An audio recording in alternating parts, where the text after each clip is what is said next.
tarde, pessoal. Eu sou Lauda, sou Boa a presidente tarde. da MAV Raras, vice-presidente e cofundadora da Febra Raras, e eu vou me apresentar para os nossos internautas. Boa tarde a todos os nossos convidados. Vou me autodescrever para uma forma de acessibilidade para quem nos assiste. Eu sou uma mulher de 1,60 m, sou loira, cabelos nos ombros, mais ou menos, estou com um vestido estampadinho, e é isso. Bom, hoje nós estamos aqui recebendo o Fábio Alves, que é um paciente de lúpus, a Michele, que também é paciente e faz parte de uma diretoria de uma associação, todos vão se apresentar depois, o deputado Pedro Westphalen e a doutora Jamile Carneiro, que é a nossa reumato, que é a nossa batalhadora, que a gente já está à frente há um bom tempo para a atualização do protocolo clínico de lúpus. Bom, eu vou deixar todos se apresentarem e depois eu volto à fala para a gente dar continuidade ao nosso podcast. Quem quiser iniciar aí. Meu nome é Fábio Alves, eu tenho 37 anos, tenho 1,80 m, sou casado, tenho 3 filhos e estou vestindo um calção, estou aqui em casa, né? A camisa do meu time do coração, e eu fui diagnosticado com lúpus em abril de 2020, então já vai fazer 3 anos que eu estou nessa batalha aí, e desde então a minha vida ela deu uma piroleta, vamos dizer assim, né? Ela mudou drasticamente, né? Primeiramente eu comecei a sentir bastante dor nas articulações, inchaço nas mãos, nos braços e nas pernas, e então procurei ajuda médica, né? Passei por um doutor, passei por outro, e tipo assim, o diagnóstico demorou um pouquinho, acho que demorou um pouco mais de um mês, assim, foi diagnosticado como lúpus, né? Desde então eu comecei o tratamento com um nefrologista, porque como o lúpus ele atacou o meu rim, eu sofri uma nefrite, né, nefrite lúpica. Eu comecei a me tratar com o Dr. Jorge aqui em Pato Branco, porque ele deu um problema, eu tive problema renal, né? Os meus rins estavam praticamente parando, estava cerca de 15% cada um, e em consequência disso eu fiquei 15 dias internado, mal, não conseguia comer, não conseguia dormir, e isso consequentemente ela me deixou muito mal e quase vinha a óbito, né? Então, desde então, eu faço tratamento com o nefrologista, que me encaminhou com um reumatologista também. Eu me trato com a doutora Flávia Marinho, aqui em Pato Branco, que é reumatologista. Devido ao lúpus, eu também tive uma trombose venosa na perna direita. Eu tive que tratar, tomando xarelto, né, durante 6 meses. Desde então, me tomo vários medicamentos, inclusive né, a hidroxicloroquina. Fiz tratamento durante quase um ano com rituximab, que é direto na veia, né? Eu ficava ali o dia todo no hospital tomando o medicamento na veia. E então, desde então, faz cerca de um ano, eu entrei com o processo judicial para conseguir o Benlysta, né? Que é o medicamento que a gente precisa, o paciente lúpico precisa, né? Para tratar a doença. E a gente, como paciente lúpico, a gente tem bastante dificuldade no dia a dia, né? Eu, tipo, não posso sair ao sol, porque quem tem lúpus sabe que o sol, ele é inimigo, né? Ele ativa a doença. O meu lúpus, ele é estágio 4, segundo a doutora falou, ele é um lúpus, ele é um dos estágios mais avançados que tem, né? Que é o mais complicadinho. Eles têm, acho que, se eu não me engano, 6 estágios, né? Do 1 até o 6, ou 4, ele se classifica dentro do grau mais alto, né? Então, como eu falei, a minha vida ela virou de ponta cabeça. Eu não consigo fazer mais atividades físicas, muito pouco. Eu frequento academia, mas tudo limitado. O futebol que eu gostava de jogar, eu não consigo praticar mais. Desde então, eu estou afastado da empresa onde eu trabalhava, que eu não consigo exercer a minha função. Como eu tomo bastante medicamento também, a minha comida também, tipo, eu não consigo comer bastante coisa, tem muita coisa que tenha muito sal, por causa do meu problema renal, né? Tenho dificuldade um pouco para dormir durante a noite, tenho bastante dores articulares, principalmente nas pernas, braços, e assim, para mim, desde o momento que eu fui diagnosticado com lúpus, a minha vida, tipo, a minha vida era bastante ativa. Eu jogava futebol, eu trabalhava de segunda a segunda, porque além do meu serviço no supermercado que eu trabalho, eu também exerço a função de segurança, né, em eventos. E desde então eu tive que dar uma parada, trabalhar com mais cautela, me cuidar um pouquinho mais, né? E, e assim, eu acho que a incorporação desse medicamento ele seria muito importante, né? Não só para mim, mas sim para milhares de pessoas que tem, né, no Brasil aí que sofrem com essa doença. Eu acredito que isso seria muito bem-vindo, né? Faria um bem grande, no caso, para não só para os pacientes, mas também para os familiares, né, das pessoas. E é isso.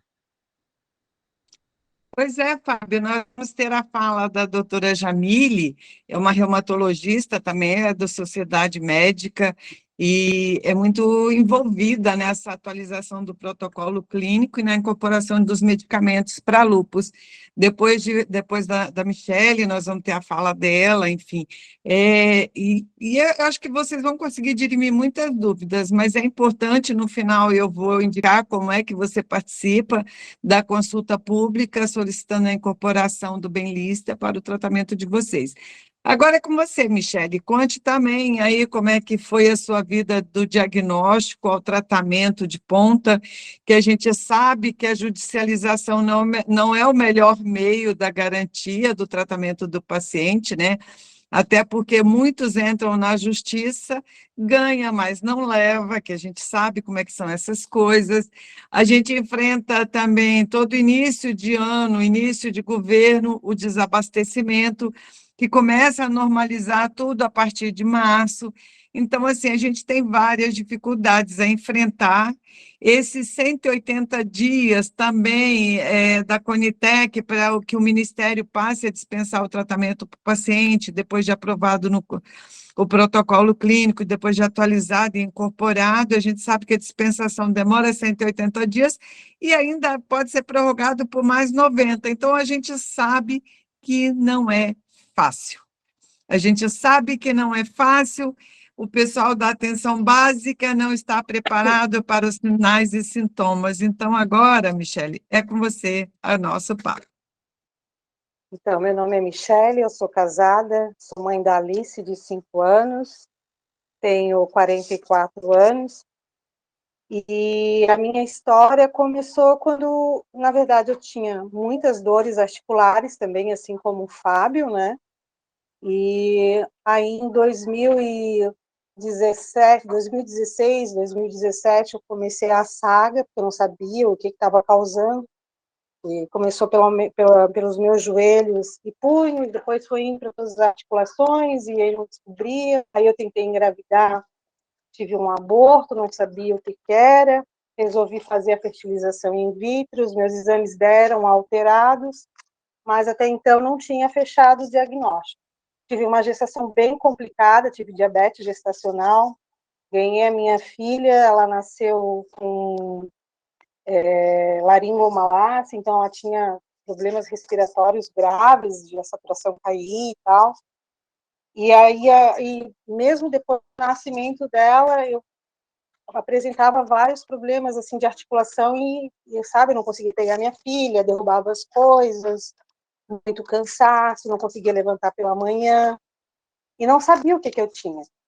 Aí um dos médicos que eu me tratava, que são várias especialidades, né, resolveu pedir um exame lá de fã e viu que tinha alteração. Aí fui para o reumatologista, fui investigar.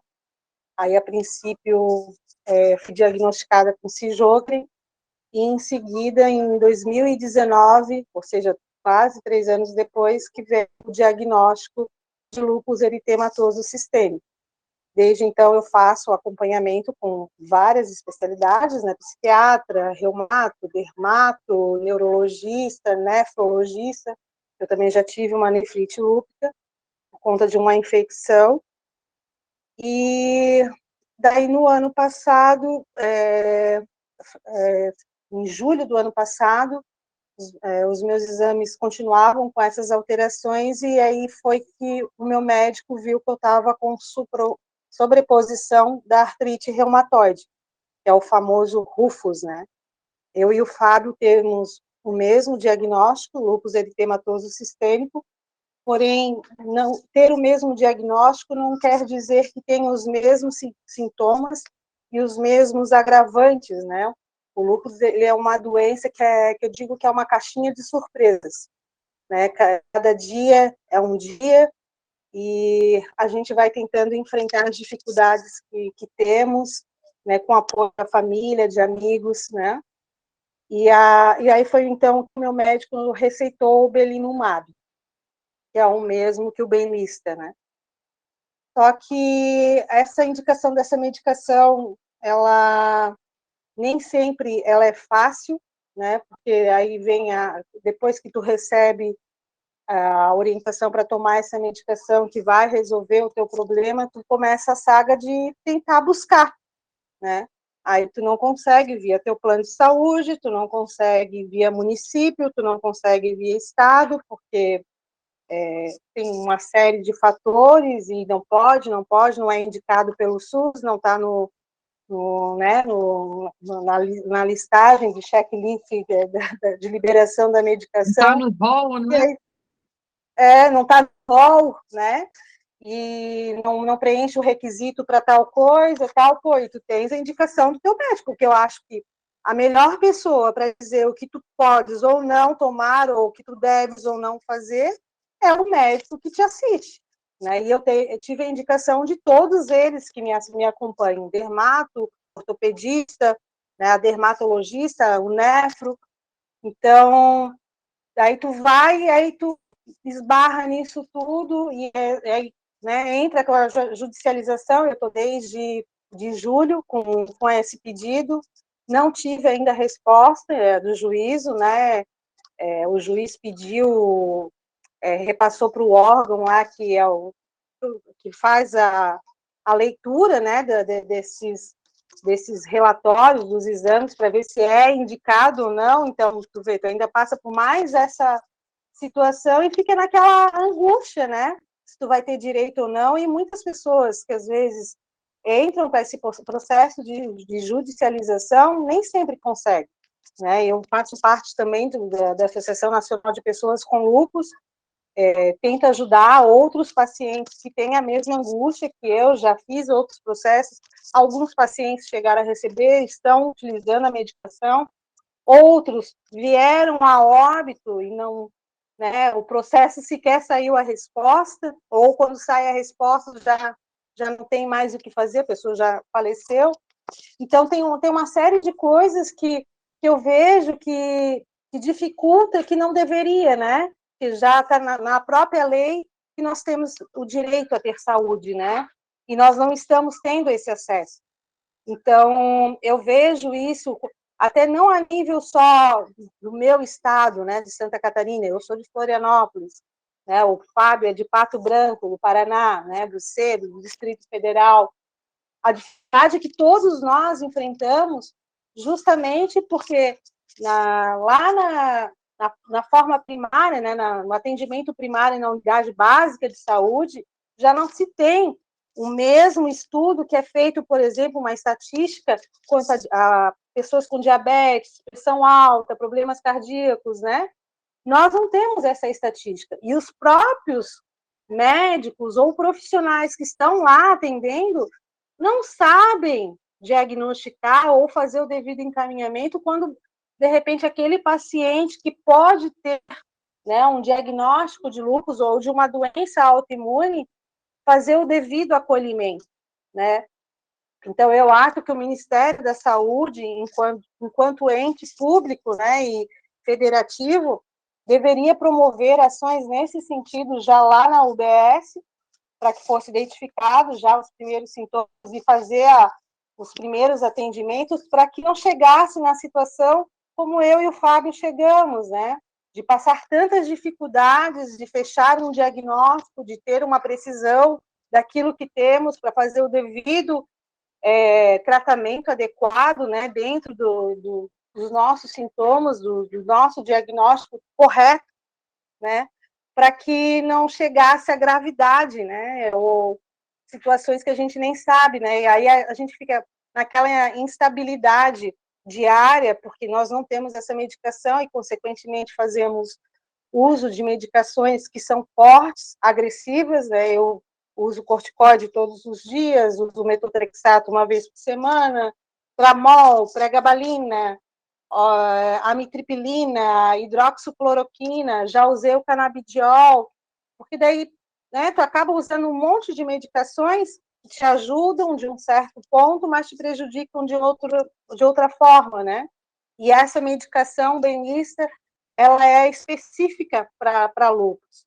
Então, por isso da importância de estar ela no rol lá de procedimentos, de tratamentos para pessoas com lúpus, para que nós possamos ter qualidade de vida. Eu quero ver a minha filha crescer, o Fábio quer ver os filhos dele crescer, nós queremos estar com a nossa família, nós queremos estar por inteiro, né, e não pela metade, porque, né, devido às limitações que a gente tem, às vezes não agora é verão, né, a minha família gosta de ir para a praia, gosta de ir para a piscina, a gente queria poder estar junto, mas nem sempre nós conseguimos estar com eles pelas limitações que nós temos.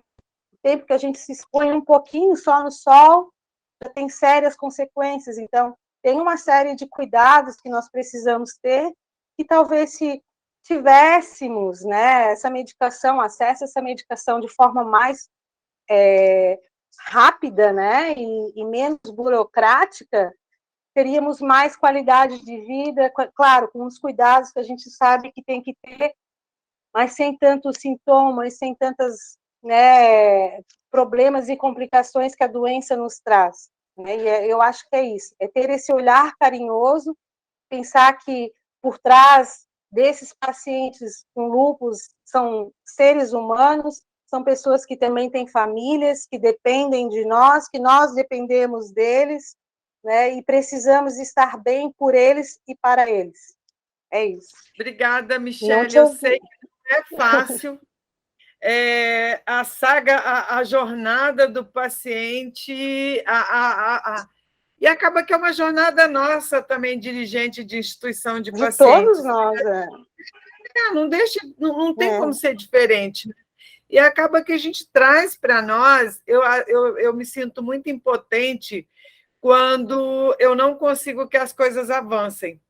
Eu te digo isso porque lá atrás, quando eu conheci a doutora Jamile, que a minha filha teve o diagnóstico de artrite reumatoide, eu fui uma das pessoas mais aguerridas para a incorporação dos biológicos para artrite reumatoide. Então, eu sei que isso não é fácil. Quando você chegava no Ministério da Saúde, aí chegavam para você dizer que você estava amando da indústria farmacêutica, quando não era, quando você queria que seu filho tivesse uma qualidade de vida, que tivesse um tratamento, aquela coisa. Olha, eu sei que eu lutei demais. Sei que nessa luta, nessa batalha, aí lá se vão 33 anos. Sei que não é fácil.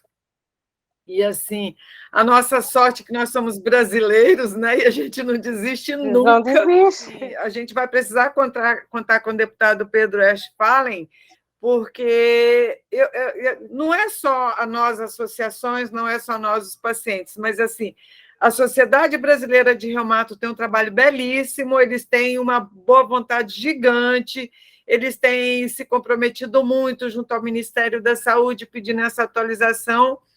Mas, deputado, agora chegou a sua vez. Porque eu gostaria de ouvir a doutora Jamile primeiro, antes de participar, pode ser? Não, eu sei, mas eu vou te dizer assim, eu vou voltar para a doutora Jamile, mas agora a gente vai precisar de você, como parlamentar, para a gente tentar mudar um pouco essa história junto ao Ministério da Saúde. Vou te dizer por quê. Né, doutora Jamile? A partir do momento que a gente incorpora um medicamento, eu não vou dizer só que é para lúpus, mas qualquer outro medicamento, qualquer outra patologia, qualquer outra condição rara, e acho que várias outras doenças, são 180 dias para o Ministério da Saúde dispensar o medicamento. E às vezes ainda prorroga por mais 90. Entendeu? Então, assim, nesse período, o que eu acredito que a gente precisa fazer nisso daí, deputado? A gente chamar o Ministério da Saúde, chamar a sociedade médica, as associações de pacientes, e a gente traçar uma linha de cuidado diferenciada para os raros. Porque esperar a doença se instalar não é bom para ninguém, né? Então, se você resgatar um paciente que já está lá para o fundo do poço, por falta de medicamento, por falta de atualização de um protocolo, e depois a morosidade da dispensação do medicamento, que eu acho um absurdo, 180 dias mais 90 prorrogáveis, eu acho que está na hora da gente sentar e ter uma conversa, viu, deputado? Mas vamos à doutora Jamile, já que você quer ouvi-la. Você, doutora. Então, na verdade, realmente o relato da Michelle é muito real, né? O que a gente vê os pacientes passarem todos os dias, e a gente, como médico, também está inserido aí no sistema, né? Nessa logística que hoje a gente está falando principalmente dessa questão do PCDT, né? Da atualização do PCDT. Então, a gente tinha um PCDT que era de 2013, bem defasado em relação aos protocolos, né, internacionais, porque a gente já estava bem mais à frente nos protocolos internacionais com diversos medicamentos, incluindo o belimumab, né, que é o primeiro biológico, depois de tantos anos aí de ausência de novos tratamentos aí para o lúpus. A gente está falando, né, de tratamentos que são muito antigos, corticoide, né, que foi lá na década, né, lá atrás. Então, a gente estava muito defasado. A gente teve uma primeira atualização por esforço realmente, como você mesmo falou, da Sociedade Brasileira de Reumato, das suas comissões aí de lúpus, né, capitaneadas aí pelo doutor Edgar, né, com um pessoal que realmente está muito envolvido aí com a doença, né, e aí a gente teve uma primeira atualização agora de 2022, que a gente conseguiu incorporar pelo menos o micofenolato, que ainda não está chegando, eu acho que na maioria dos estados, na mão do paciente, porque essas questões burocráticas mesmo, existe cada estado de um jeito, existem estados que têm o sistema Horus, e você tem que parametrizar o sistema Horus, e isso leva um tempo para poder, né, parametrizar esse sistema e conseguir colocar isso dentro dos protocolos e tudo mais, e conseguir fazer a liberação, e esse acesso, de fato, esse remédio que já está escrito lá, né, como possível de ser prescrito, como uma medicação que está dentro do PCDT, chegue na mão do nosso paciente. Então, a gente já tem, né, já teve um pequeno avanço, que foi essa incorporação do micofenolato, né, como vocês falaram já, né, o Fábio, acho que já usa o micofenolato, né, e tal, mas a gente sabe, como eu falei no início, o lúpus é uma doença multifacetada, então em cada paciente ele é de um jeito. Então, existem formas leves, existem formas moderadas, existem formas graves. E existem as comorbidades que esses pacientes têm. Então, nem sempre o que a gente está ali disponível, aquele pequeno rol que está no PCDT, é o suficiente para controlar. A gente vai ter perfis de pacientes que realmente vão ser refratários, ou seja, uma droga nova que é incorporada, como no caso do belimumab, né, o que a gente vai lutar nessa consulta pública como sociedade, eu contribuindo com o médico, os pacientes e a população como um todo, na verdade, incorporar mais uma droga, que para um subgrupo de pacientes vai beneficiar muito eles, né? Então, hoje em dia, o belimumab realmente para formas refratárias, como é a indicação dele de bula, né, da aprovação dele da Anvisa para formas refratárias a medicamentos, ele vai ter o seu papel e vai ser benéfico para muitos pacientes. E como a própria Michelle falou, a pessoa, se não controlada da doença, ela vai acumulando danos no decorrer da vida dela. E na maioria dos trabalhos que a gente vê de farmacoeconomia, porque a gente fala da saúde, a gente tem que pensar hoje em dia realmente, porque tudo é um custo e os recursos financeiros são finitos, né? Eu tenho que cuidar desses pacientes em várias etapas, então, mas quando a gente vai, na maioria dos estudos, ver a questão da farmacoeconomia, é muito mais fácil você prevenir o paciente, cuidar dele antes, do que ter um grande dano, uma doença renal, uma diálise, a pessoa ficar sem conseguir trabalhar, aposentar muito mais precoce, né? Deixar de contribuir, ou seja, então, na maioria dos estudos, que é o que a gente viu com a artrite reumatoide, que você participou efetivamente, né? Que tinha a Laís e tudo mais, a gente coloca isso na ponta do lápis e acaba sendo muito mais, assim, apesar de que ainda são medicamentos caros, né? Então, a gente fala de medicamentos caros, que vale mais a pena você pagar para esse subgrupo que precisa desse medicamento. Não são todos. A maioria dos pacientes, a gente consegue que eles controlem com as medicações que estão no PCDT. Mas a gente, né, teria, com essa incorporação de novas drogas, a gente tem um benefício para esse subgrupo de pacientes, né? Então, acho que é realmente importante, a gente está entrando aí no fevereiro roxo, né? Então, é o momento da gente falar do lúpus, da gente pensar Agora a gente está falando mais dessa questão final, que é o PCDT, a atualização e o acesso ao medicamento, mas também eu acho que, como a gente está entrando no Fevereiro Roxo, os pontos que a Michele falou nas várias etapas do cuidado do paciente com lúpus também precisam ser muito melhorados.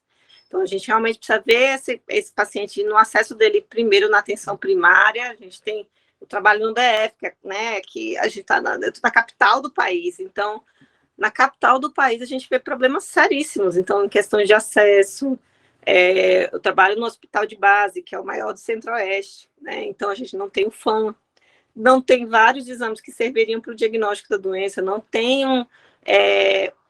no meu hospital, no hospital que eu trabalho, uma capacidade de anatomopatológico para fazer uma biópsia renal de qualidade, com imunofluorescência, e definir que tipo de nefrite esse paciente tem, né, adequado.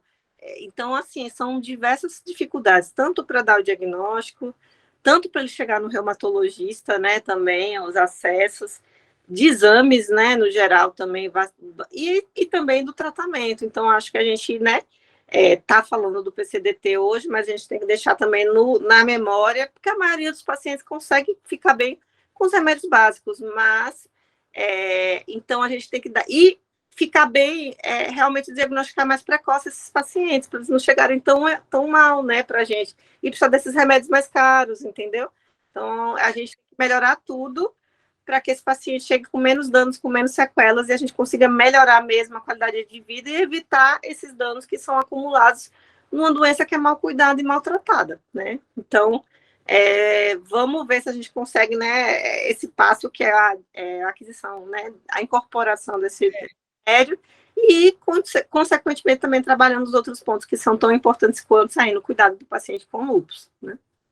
Pois é, o que me preocupa na primeira recomendação de não incorporação da Conitec, eu fiquei muito preocupada, porque, igual você falou, um protocolo de 2013, nós estamos em 2023, gente, é muito tempo, sabe? São drogas que já deveriam estar sendo fornecida, né, dispensada para o paciente, nem sequer foi protocolada. E aí você pensa, como é que fica, né, esse tempo inteiro, né, sem uma... E esse é o primeiro biológico, né, doutora Jamile? Primeiro, eu acho que tem que mudar esse cenário aí, porque não pode continuar desse jeito, né? Na verdade, sim, a gente já teve uma atualização, que foi a incorporação do micofenolato do ano passado, mas não foi incorporado o belimumab, porque realmente, como é um biológico, eles começam a análise inicial deles é sempre essa questão da farmacoeconomia, e aí remédios que são caros, né, comparados com as drogas convencionais, né, porque a tecnologia delas é muito mais caro para produzir. Mas aí é caro para um paciente que vai perder a vida, que vai ter uma sequela como uma doença renal, que vai ter outras sequelas, que vai se aposentar tão novo, entendeu? Então, assim, esse olhar tem que ser sensível, né? E o SUS, a nossa Constituição fala, né? A saúde é um direito de todos. Se existe esse remédio, está aprovado em bula Anvisa, é um direito dessas pessoas, de forma geral, ter acesso a esse remédio. Então, acho que tem que ter um olhar sensível e com uma colocação dele ser bem indicado. Então, realmente, o PCDT vai se respeitar essa indicação. Então, vai ser tentado as drogas convencionais, né? E nos pacientes refratários, eles não podem ficar desassistidos, sem tratamento. Então, a gente tem que, na verdade, evoluir para que o perfil que precisa dessa droga seja beneficiado, né? E aí, eu acho que é um ganho para toda a sociedade. A gente, né, ter uma medicação e ver que esses pacientes vão serem bem cuidados, vão estar muito bem, assim. Então, acho que evita, e eu acho que do ponto de vista de se pensar em custo também, que é o que eles, né, alegam para, às vezes, não incorporar determinado remédio, eu acho que no final acaba sendo menor, porque realmente esses pacientes, eu que trabalho no hospital terciário, que vejo realmente as formas moderadas e graves, são muitas complicações. Os pacientes realmente são internações muito longas, até conseguir controlar na hora que descompensa a doença, né?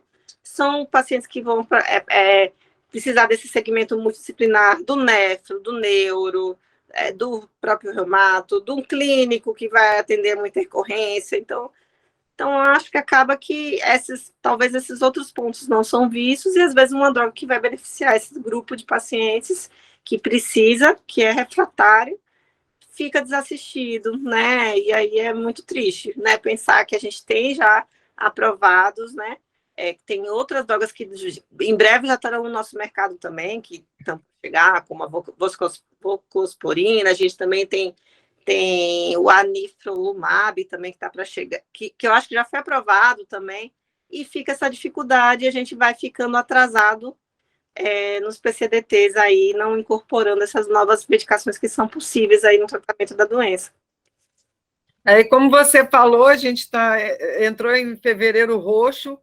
Dia 28 é o Dia Mundial das Doenças Raras. Quem sabe a gente vai ter um presente aí, né? Vamos ter um motivo para comemorar o nosso Dia Mundial das Doenças Raras. Eu sei que a gente não comemora ter uma doença, mas a gente não vai comemorar ter uma doença, a gente vai comemorar ter um protocolo e ter um tratamento para os pacientes lúpicos, né? Nossa, eu fico muito feliz de ver isso. E agora, deputado, finalmente, né, com 3 mulheres aí o tempo inteiro falando, né? Que isso, Nossa, né? mãe. Mas eu fiz obstetrícia há muito tempo. Sabe o que é isso, né? Sei que é isso. Mas, olha, perguntar, Sinaldo, o que o parlamento pode fazer? Em primeiro lugar, é escutar. Foi o que eu quis fazer aqui. Saber escutar. Absorver o que escutou. Filtrar o que é importante e tentar fazer, através do parlamento, o encaminhamento dessas questões que foram levantadas aqui com muita propriedade por todos. A gente complementar, por reunir aqui os pacientes, a doutora Jamile, que é uma especialista, né? E o parlamento tem contribuído bastante. Nós temos muitos problemas aqui. Ali o Fábio, nós ouvimos pouco, o Fábio estava muito ruim o áudio e o vídeo dele, mas a Michelle foi muito feliz em relatar a saga dela, todas as dificuldades que teve, as dificuldades com especialistas no tratamento da sífilis de infecção urinária, por não ter feito o diagnóstico adequado de um lúpus concomitante, e, consequentemente, teve a infecção tratada talvez até indevidamente, mas se vê também que se investe no Brasil muito em doença e não em saúde. Investir em saúde é prevenir. E o parlamento tem contribuído bastante isso aí. Nós tivemos aqui, durante a pandemia, a aprovação da telesaúde, eu sou coautor, inclusive, que vai permitir que centros distantes tenham participação de profissionais como a doutora Jamile, que conhece bem, que sabe orientar o paciente, sabe tratar o paciente. Um paciente de lúpus é um paciente que precisa de vários profissionais para atender, como a Michelle relatou muito bem ali, né?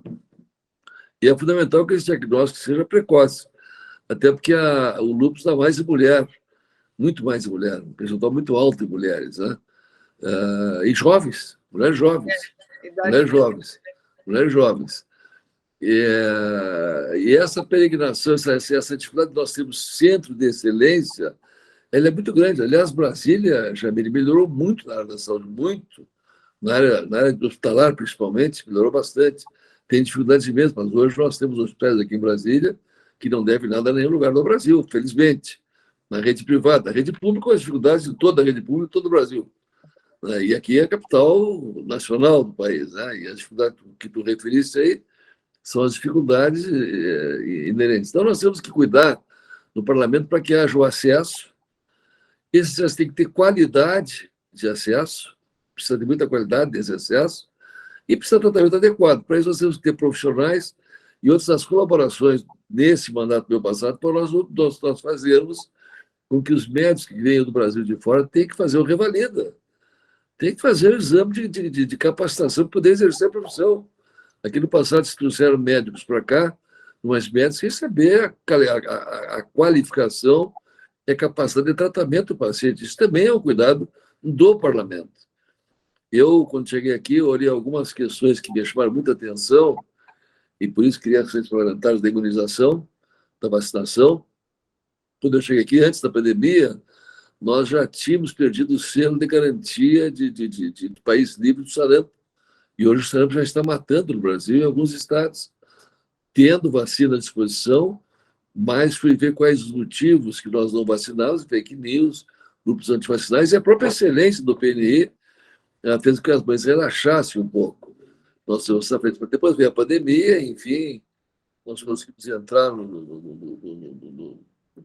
na comissão que funcionou, comissão externa de enfrentamento ao coronavírus.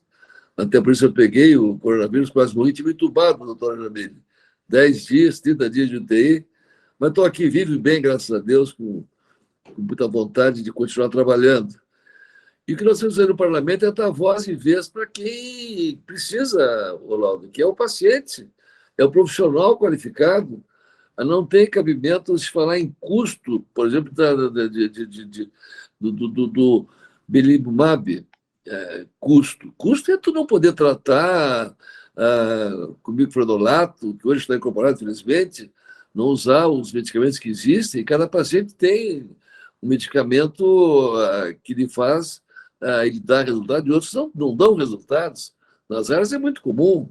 Nas pulmonares raras, então, se tu trata a asma maltratada e não diferencia o asma do asma grave, o tratamento é completamente diferente. Aqui, o Belimumab, quando tem essa possibilidade de um medicamento que pode ser usado e vai fazer com que essa pessoa pode ser reinserida na sociedade, possa trabalhar, ter uma vida normal, não é um custo. Custo é tu partir para uma nefrite lúpica, né? E aí uma insuficiência renal, e aí é uma diálise. Isso é muito mais... Isso é um custo muito mais alto, né? Muito mais alto ao sistema de saúde do que comprar um medicamento. O que é o caro? 10, 15 mil reais? Ou uma sessão de diálise 3 vezes por semana por 5 horas ou 4 horas? Então você tem não isso, porque envolve a família toda. A Michelle tem uma filha, tem uma família que precisa dela, mas ela também precisa da família. E muitas vezes a família para atender esse paciente. Então, o que o parlamento faz, e essas frentes parlamentares que a gente criou aqui, são para que justamente existam as manifestações. Nós temos que sensibilizar os governos para tecnicamente fazer análise mais rapidamente. A incorporação de novas tecnologias, elas hoje são muito rápidas, muito mais rápidas do que o passado. Elas são muito maiores do que a velocidade que a Coritec trabalha, por exemplo. É fundamental a participação nas consultas públicas, 200 pacientes, é pouco, tem que participar mais. A informação tem que chegar. Essa live que nós estamos fazendo aqui, ela é importante que ela seja divulgada, que ela chegue aos pacientes, que as pessoas acessem, que tenham informações, que procurem os seus direitos, mas eu acho que a judicialização que acaba acontecendo não é o melhor caminho. O melhor caminho é facilitar o que a gente consiga realmente fazer o que tem que ser feito, ou seja, investir em saúde, investir na saúde básica, fazer com que essas pacientes tenham o diagnóstico precoce. O lúpus é uma doença silenciosa, muitas vezes, é uma doença que os sintomas não são, muitas vezes, são silenciosos na crise, é difícil. Então, é importante ter pessoas como a doutora Jamile, que é especialista no processo. Mas lá no Chuí, no Rio Grande do Sul, não tem especialista. Como lá no Cucuí de Las Palomas, do Norte, não tem especialista, mas que pode chegar pela telesaúde, com qualidade, mantendo a privacidade do paciente, mantendo a remuneração do profissional, mantendo o sigilo médico, fazendo com que a pessoa possa ter atendimentos de enfermagem, de equipes multidisciplinares, dermatologista, psiquiatra, psicólogo, reumatologista, que o lúpus precisa disso aí. Então, o parlamento tem que fazer o que nós estamos fazendo, é escutar, elaborar, participar dessas reuniões e tentar fazer com que a gente avance. Nós conseguimos bons avanços ali, bons avanços, porque a gente está aqui para fazer isso, né? Como médico, como parlamentar, participar de todas essas chamadas que nós temos, fazer a nossa colaboração e dar voz àqueles que estão passando o problema. Muitas vezes, sentado atrás de um balcão, as pessoas não sabem o que é peregrinar, principalmente pelo SUS, que não tem condições financeiras, pedindo, suplicando uma consulta, não tendo essa consulta, não tendo orientação para que uma simples exposição ao sol lhe faça mal. Mas tu tem que ser orientada para isso aí. Tem que saber que tem que usar o teu protetor solar. Quem é que vai fazer isso aí? O profissional.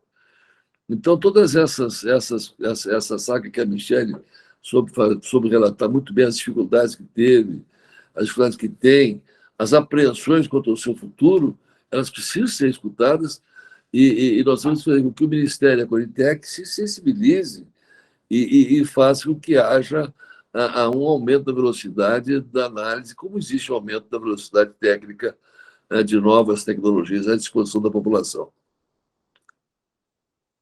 Não só a análise, mas a dispensação também, né, deputado? Que Sim, exatamente. Porque assim. Incorporação e dispensação, tem que incorporar, mas tem que ter. Exatamente. Não dá. Mas aí a pressão política ela é importante. Eu agradeço a oportunidade de mais uma vez estar aqui manifestando a minha vontade de ajudar, de participar, de pressionar no bom sentido sempre, né? A minha luta é na luta de ideias, e eu acho que a gente pode participar bastante, se a gente conseguiu fazer incorporações importantes aí nesse mandato. E vamos conseguir mais ainda. E o Beli Bumbab vai ser um deles, aí, se Deus quiser. A gente se Deus quiser. Que assim, o deputado, muito. A partir do momento que ele se envolveu com as condições raras, né, ele teve, sabe, assim, uma sacada de criar a Frente Parlamentar das Doenças Pulmonares Graves, e para a gente foi de extrema importância, né, deputado, porque com pandemia, o que a gente teve de problema de asma grave, de TPOC, de toda essa coisa, é muito complexo. E as condições raras, a gente tem que ter a raridade do cuidado, porque não adianta querer tratar igual trata todas as outras patologias, porque, assim, nós somos muito plurais e, ao mesmo tempo, muito singulares, né? Porque você está falando de 7, 8 mil doenças raras e não dá para você tratar igual. Não dá, porque, igual você falou, cada um tem a sua especificidade. O seu lúpus não é igual do Fábio, e assim sucessivamente. Então, assim, as dificuldades são... E uma coisa que preocupa muito, Laura, é o diagnóstico mal feito, Laura. Exato. O diagnóstico inadequado, que gera o tratamento inadequado. Em relação a doenças pulmonares aqui, normalmente, a pessoa que não é preparada caracteriza como uma bronquite. Ela está com bronquite. E aquela doença evolui e avança porque não é bem tratada. O lúpus exige mais ainda conhecimento. São aqueles sintomas do checklist, que são muito conceito de checklist aí. É aquele checklist, a pessoa tem que saber que tem um checklist. Tem que saber escutar. E o diagnóstico na lúpus é mais clínico, não adianta, né? Eu vou dar uma notícia para você, Michele. Você bateu nesse teclado aí. Nós vamos fazer o primeiro curso de capacitação para profissionais de saúde no Distrito Federal, na atenção primária para sinais e sintomas. A gente começa dia 27 de fevereiro, véspera do nosso Dia Mundial das Doenças Raras. Então, assim, isso tudo... Legal. A gente está elaborando a associação, a federação e o Centro de Referência em Doenças Raras. É o nosso projeto piloto. Ele dando certo, com certeza, porque a gente tem... Vai dar. Vai. A gente tinha aqui no DF também, que é uma coisa que poderia tentar ser retomado também. A gente tinha um projeto, na época, eu era coordenadora da Reumato do DF, então a gente tinha um projeto de capacitação, que a gente ia em todos os hospitais, das periferias aqui do DF, né, das satélites, e a gente fazia capacitação em doenças reumáticas de alta prevalência, porque esses pacientes também têm fibra e tudo mais. E no momento que a gente dava as aulas de artrose, de fibromialgia, a gente capacitava essas pessoas para diferenciar o que é uma dor de tal doença com a doença de uma doença autoimune, do lúpus, da artrite reumatoide, né? Você tem uma mistura dos dois, né, Michele? Tem o Rufus. Os médicos essa diferenciação. E isso acabou se perdendo. Eu tentei, ano passado, eu fiz, na verdade, um material que está virtual no site da Sociedade de Reumatologia de Brasília, de fibromialgia, de artrose, só que na aula de artrose, de osteoporose também, mas na aula de artrose, os pacientes que têm lúpus acabam desenvolvendo isso tudo, né? Então, osteoporose, fibra... Então, na aula de artrose, a gente tenta separar o que é uma artrite, assim, explicar o que é uma artrite, para, nesses casos, sim, esses pacientes têm que ter uma prioridade no encaminhamento para ver se ajuda. Então, é um material virtual, que é o que a gente podia fazer nesses últimos anos, né? Está dentro do site da Sociedade de Reumatologia de Brasília, dessas aulas de doenças básicas, mas na aula de artrose, o intuito é tentar fazer com que o clínico, e está disponível para qualquer pessoa, né? Para clínicos, para a população geral dar uma olhada, e quem sabe diferenciar o que é artrite, né? Além das divulgações, a Sociedade Brasileira também tem um Instagram que é o Reumatologista, né? Que também está sempre divulgando sobre doenças autoimunes, então também é interessante também para divulgar. Só que são estratégias que às vezes são até baratas, vocês podem utilizar a gente das sociedades que estão indo e já somos servidores públicos para fazer essas aulas e de repente isso virar uma cápsula, como tem EAD, dia da pressão, do diabetes, então a gente colocar uma diferenciação de lúpus, uma aula básica de sintomas, e isso virar parte do paciente, do médico que entrar na unidade básica, faz esse treinamento e atualiza, e fica um contato com o médico do hospital terciário como referência, capacitação. É uma coisa que é simples, né? Que é só se organizar um pouquinho mais replicar, né? E fazer a nível nacional, né? O deputado Pedro Westphalen pediu a palavra. Não, a nossa conversa está maravilhosa, mas eu tenho compromisso, vou ter que me retirar da nossa live. Eu quero agradecer, Laura, a você, a Michele, a doutora Jamile, ao Fábio que saiu, essa extraordinária colaboração, essa oportunidade de aprendizado que eu tive com vocês aqui, e pode ter certeza que o que foi dito aqui, da maneira como foi dito, com o coração, com o sentimento, com as dificuldades, com o conhecimento da doutora e com a determinação da Laura, nós vamos avançar, sim, sem dúvida nenhuma, na busca de instrumentos para vocês poderem ter os seus problemas aí minorados ou atendidos inteiramente. Contem comigo, nessas nossas frentes, nós deixamos o parlamento à disposição para que vocês façam as manifestações e nós temos a obrigação de fazer com que essas manifestações e essas dificuldades cheguem a quem formula políticas públicas. Nós concordamos em tudo com vocês. É atenção primária, é atendimento qualificado, é diagnóstico precoce, é tratamento adequado, é incorporação de novas tecnologias. Belimumab não é custo, não é caro, não. Cara, tu tem uma nefrite e tem que ir para a diálise. Isso, e vai chegar lá. Se os medicamentos tradicionais não derem resultados, e precisa chegar lá no momento. Tendo à disposição, a Conitec tem que melhorar a sua agilidade, tem que seguir uma velocidade que hoje existe da descoberta de novas tecnologias que estão à disposição. E o Sistema de Saúde demonstrou muito a sua essencialidade na pandemia. Mas pode melhorar, e aí é a questão de priorizar e valorizar e melhorar esse orçamento da saúde também. Enfim, nós temos muita luta pela frente aí, doutora Jamile, Michele e Laura. Antes do senhor sair, deputado, claro, eu quero lhe agradecer imensamente a sua presteza em estar conosco, lembrar aos pacientes, à sociedade civil como um todo, que pode participar da consulta pública número 1 de 2023, participe, vá lá na plataforma gov.br, faça a sua contribuição, presta bem atenção naquela perguntinha capciosa lá.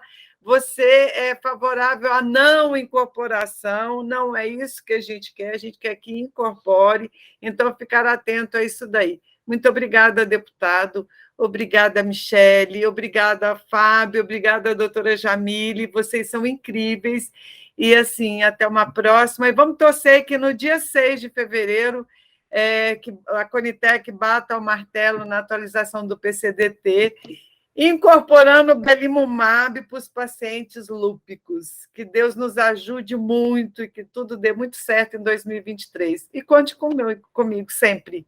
Um abraço, comigo também, Laura. Um abraço, doutora Jamila, um abraço, Michele, e um abraço ao Fábio também. Vamos pressionar o Ministério desde agora também, tá bom? Um forte abraço. Obrigada. Até mais, gente. Obrigada. Tchau, gente. Boa noite. Tchau, tchau.